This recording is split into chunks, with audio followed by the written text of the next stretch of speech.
since we've spoken, you have set a record in a very interesting, unique offering of an equity crowdfunding on Republic. $5 million raised in, I think, 5 days or 3 days. I'm not sure. Tell everybody what you did on Republic. We just had Ken on from Republic. Yeah, Ken. So it's actually not exactly 5 days, but it was, we did a Reg CF. March 15th, the amount went up from 1.07 million to 5 million. That was the cap that can be raised there.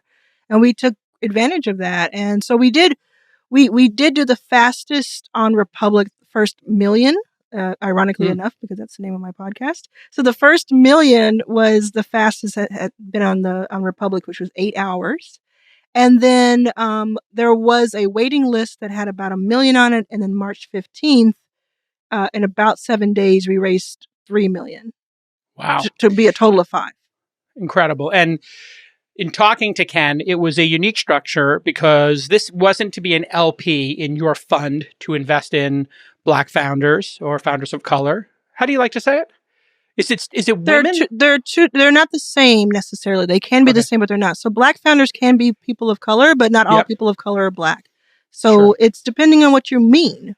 Right. What you'll What's say. the mandate of the fund? So we invest in women across the board, people of color, and LGBTQ founders. Perfect. So I strike out on all 3 counts.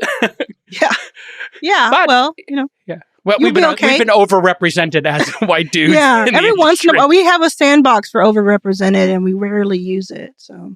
Yeah. So this was an interesting thing because what you actually saw was not to be an LP in your fund, which unfortunately in the United States is still not allowed. If you're poor or even middle class or upper middle class or even affluent, you're not allowed to be an LP in a venture fund. It's crazy. Yeah, you can be making $180K a year. By no means is that poor, No. and you're not allowed because you don't reach that 200K threshold or 300K with a spouse.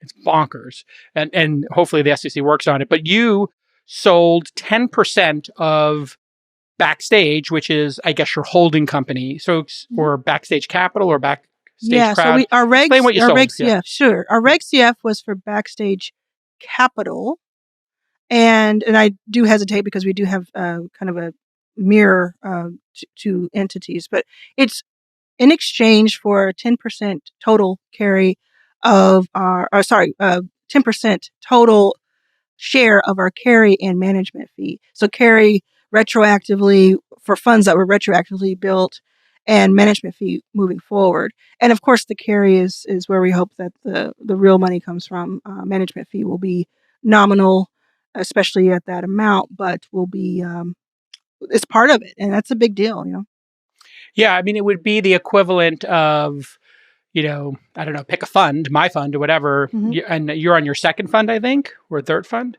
So we just kind of look at it. The first few, we have small funds that were like technically SPVs, and so we have about $14 million raised across a couple of those. So Mark Cuban put in almost $6 million. And then the rest of it were these like nano funds.